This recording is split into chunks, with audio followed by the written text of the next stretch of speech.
So much has been written about learning organizations. Can you summarize your take on what are the typical characteristics of the so-called learning organization?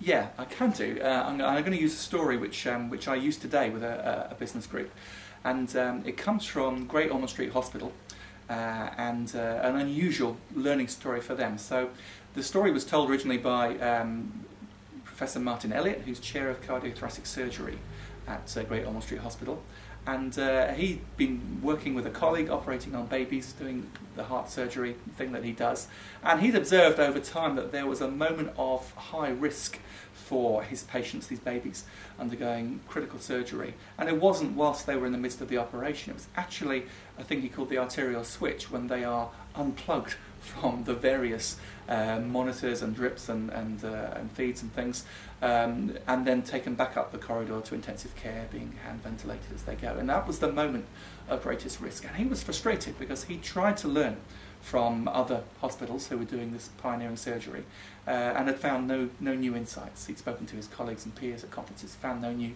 insights. So where could he learn from next? And as it happened, he was sitting down early on a Sunday morning, having operated through the night, and had another operation coming the next day, and just switched on the TV with his colleague, and it was the Grand Prix. And he just idly watching the Grand Prix and watched the Ferrari team doing a pit stop. And he said, actually, that is what we need. There's an element of communication, consistency, operating as a team under pressure, which we could really use in the way we behave here. So one of his colleagues got in touch with Ferrari, found them, asked them if they would come and advise and share their story, which they did. They then went out to Maranello and met with Ferrari and watched them doing their pit stops out there. And there was a whole lot of learning that got transferred, particularly the Great Ormond Street, input around the use of rehearsals, of walkthroughs, anticipating what might go wrong, clarity of roles and communication and clear leadership. All of those things came through as things they could improve because they did their learning from a different context. And at the end of the interview with Professor Martin Elliot, he says three things, and I think these three things are great indicators of a learning organisation. Because firstly, complacency is dangerous.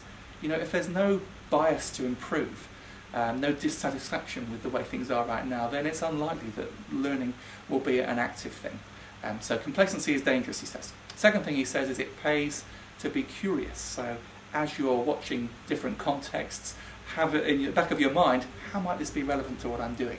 I wonder how they do that, even though they're not a hospital, they're a Ferrari Formula One team. And the third thing he said, which I think is the most key thing, don't be afraid to ask for help.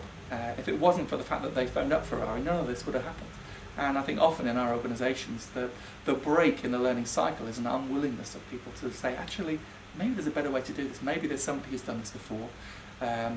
Maybe I need to ask for help rather than trying to invent the solution myself. So those three characteristics, I would say, are pretty key to being a learning organisation.